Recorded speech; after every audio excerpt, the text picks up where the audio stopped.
Hello, hello, hello. I'm gonna try and move my desk because it's way darker on my computer than it looked like before. Okay, good enough. All right, we are talking about habit formation today, how to form habits effectively, and how to bust old ones. So, super, super relevant topic for everybody. And we've talked about this before. We could literally talk about this every other week. It's so important and so relevant to what we do. So that's what we're talking about today, and I'm going to go into detail with this. Going to be a good call. If you're joining the live, please hashtag your win, share your win, and let's celebrate those. And we'll get into the topic. My win for the day. Um, my wins always seem to revolve around workouts, and I want to be a little bit more original this time, which I feel like I say every single week as well. But win for me, honestly, has been trusting my instincts a lot more. I've been working very, very hard lately, and it's been fun, but it's been a little bit interesting because I've spent more time eating intuitively than I have in the past.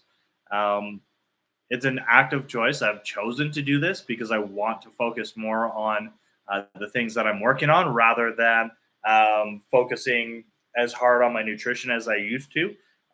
Also, wanting to see how well I can do with genuinely, eating intuitively for days on end. So this is kind of it's fun that I'm saying this because often, we enter into an idea like a weight loss journey with this thought that we want to be able to sustain everything without tracking anything at all, and it's absolutely possible, but it's hard, and it takes a lot of diligent work and a lot of practice, just repetition, repetition, repetition, to actually really understand how to do that.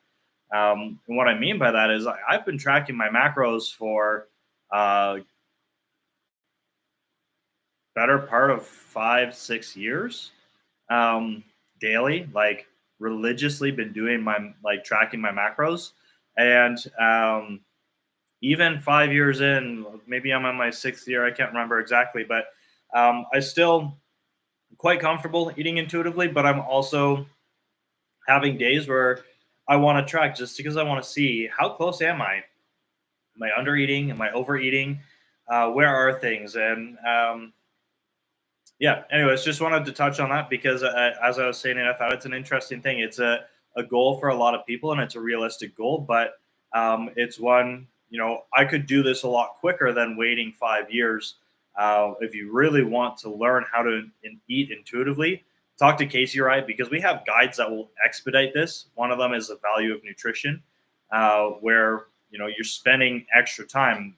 I'm not gonna. I'm already like going way off topic here, but I wanted to say this because I got onto it.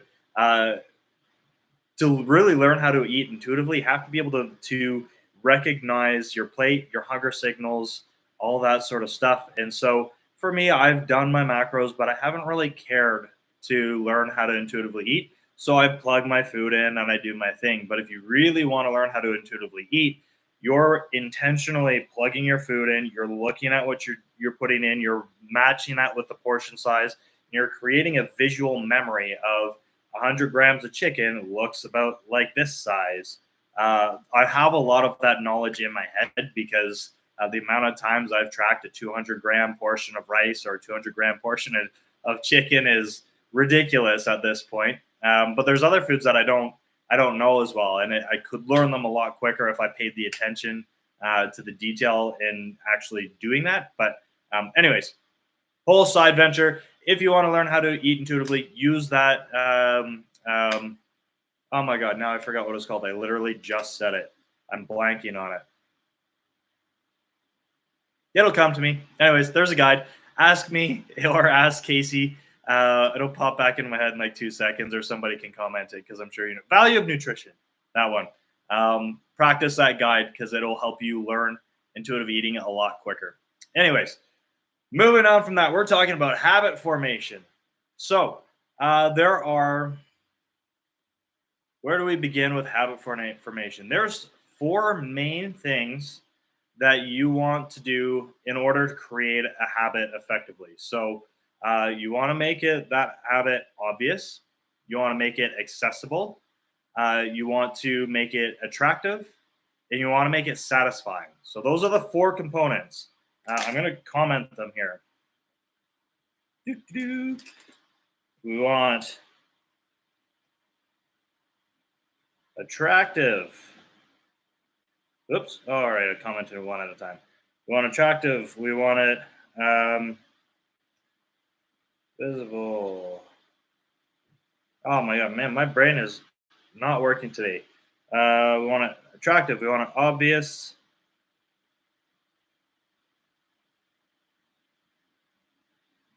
I'm going to comment this after because this is taking me way off my train of thought here. So the first one, making your habit highly visible. We're going to talk about highly visible first. So if it's out of sight, it's out of mind, right? So whatever your habit is, if you want to, let's just talk about one that everybody is trying to form. So let's say water. Water is a hard one to really nail down. If you want to build the habit of drinking water through the day, highly visible means your water's always in sight. It's somewhere. I had mine off to the side, but have it where you can see it at all times, like right beside your computer. Have it where it's like it's in your vision no matter where you go. That's where we talk about having a water bottle that you like because you're actually going to carry it around, which means it's going to be visible. When you see the thing that you're trying to create all the time, it reminds you, it gives you a mental cue of like, oh, there's that thing that I'm trying to get better at. There's that thing I'm trying to get better at. It's constantly in your vision. So you can't forget about it. It's not out of sight, out of mind if it's right there. So always have it highly visible. You want to make it highly accessible is the other thing. So visible is great, but you also want to have it where you can get it. So an example of where that would like maybe not match up would be,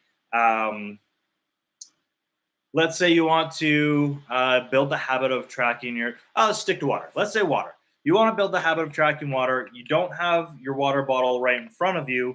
Instead, you put a sticky note on your computer that says drink water. If you have that there, it's highly visible. You're still ticking that box, right? That's good. Highly visible, but it's not highly accessible because you're sitting at your desk. And for you to get up and get a glass of water means you got to stop what you're doing. You got to break your focus on whatever task you're doing. You got to, maybe you're on a Zoom call and you can't get up. Maybe you're in the office and your water bottle's in the lunchroom.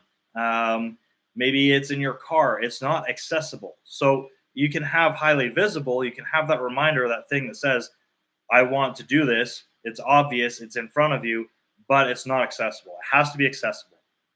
It also has to be attractive. So whatever the habit is that you're forming, it has to be something that is like something that you actually want to do, right? If you're trying to create a habit of something that you really hate doing, that puts a barrier in your way.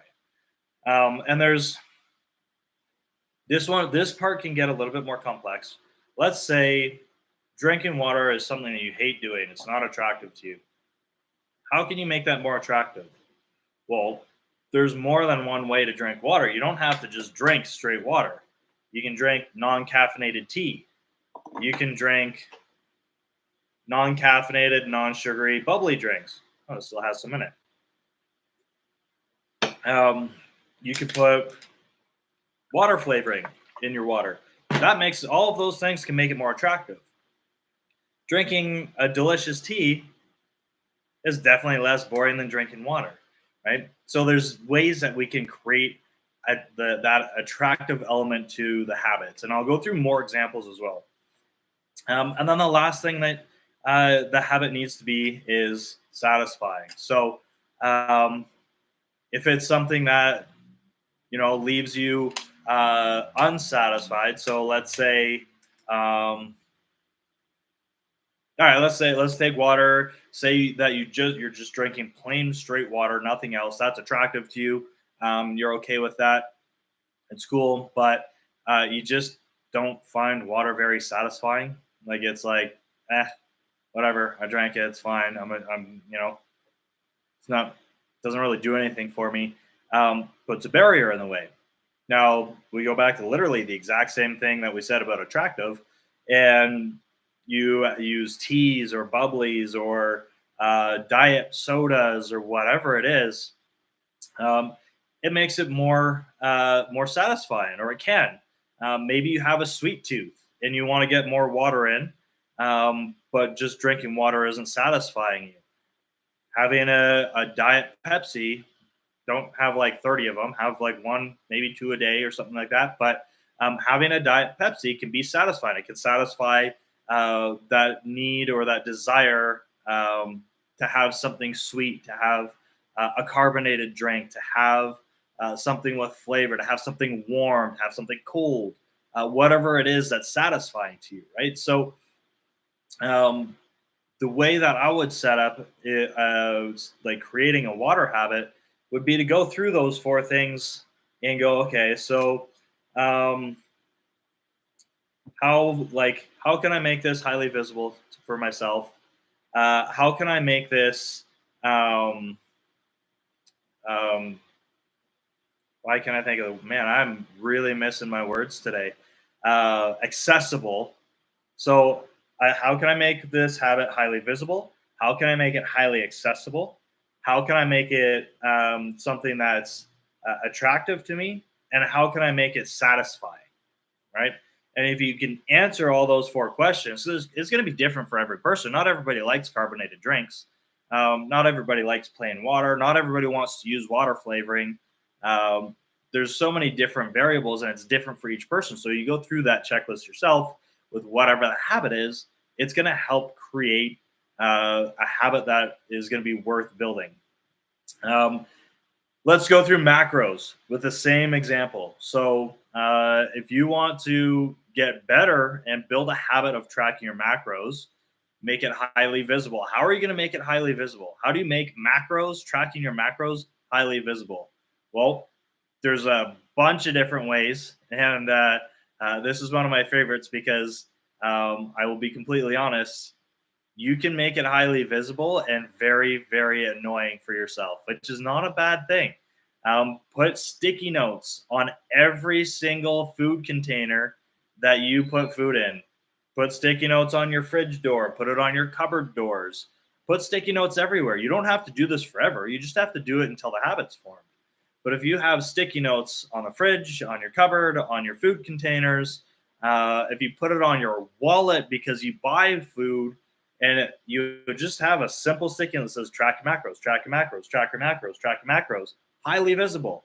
Everywhere that you go where you could grab food, not everywhere, but a majority of the places are going to be highly visible. And if you see that 9 times out of 10 and you walk into the staff room, you can't really put sticky notes in the staff room. You could, depends on your workplace, but most people I think probably would feel uncomfortable with that. My workplace, I definitely could.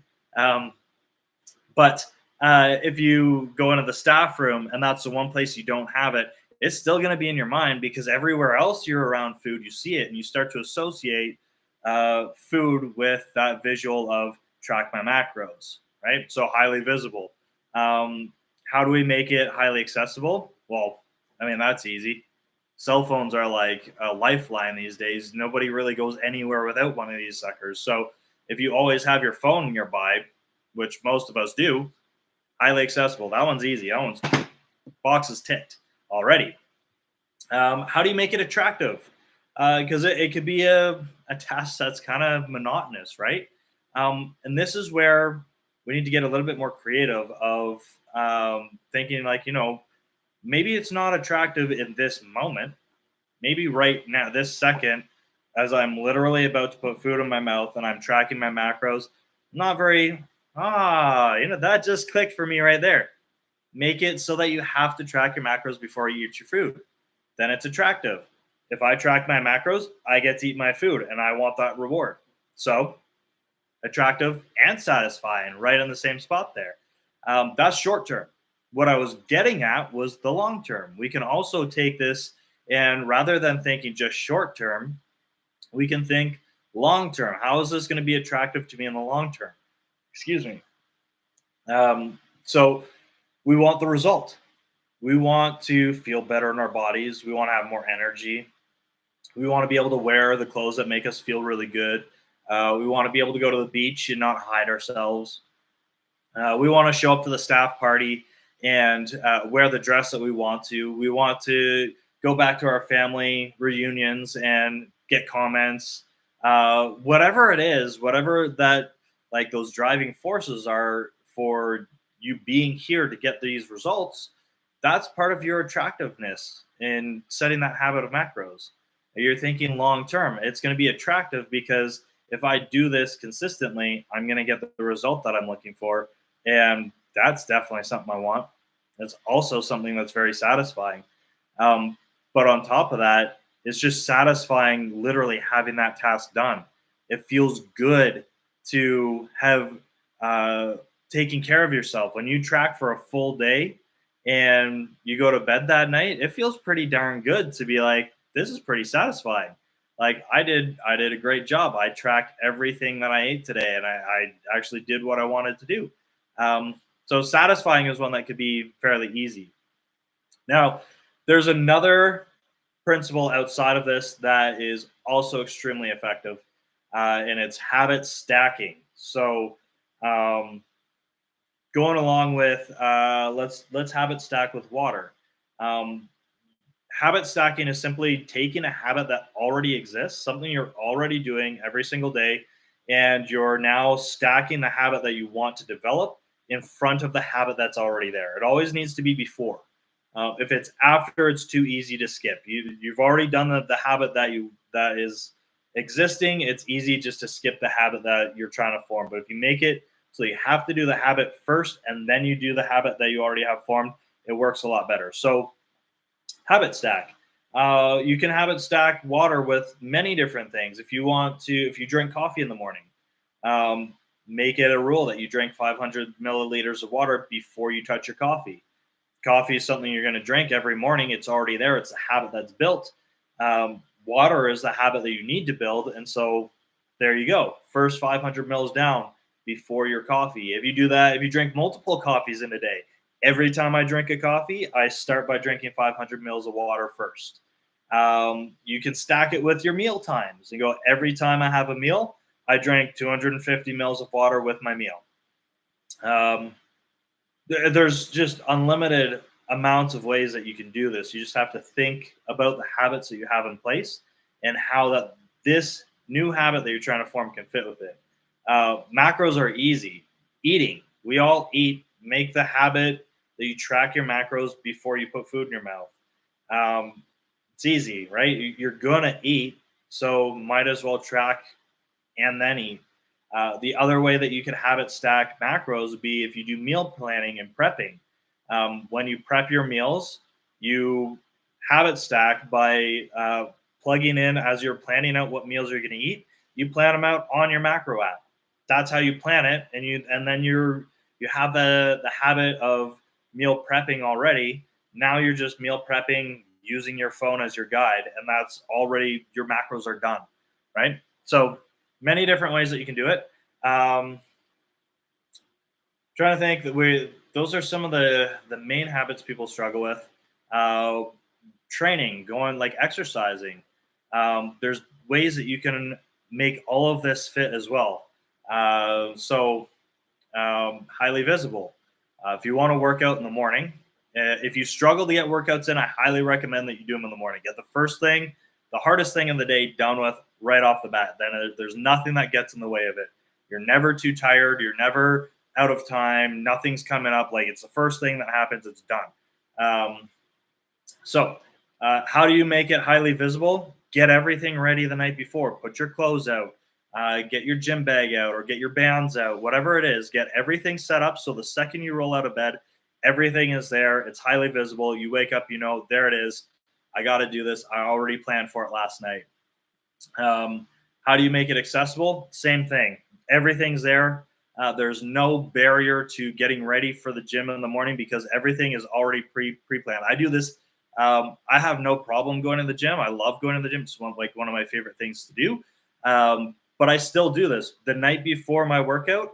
I put my shorts out. I put my shirt out. I get my gym bag ready. I even pre-prepare my breakfast so that all I have to do is my go-to breakfast is cream of rice with protein powder and blueberries. So I get my cream of rice portioned out, my protein powder portioned out, my blueberries portioned out. When I wake up in the morning, just slap it all together. It's done. So we got highly visible, highly accessible, attractive. Same thing. We can make workouts attractive. We can have a reward system in place, right? You can make it attractive by uh, giving yourself some of your 20% foods right after your workout. When I get my workout done, I can eat 2 squares of chocolate, whatever it is. You can make it attractive that way.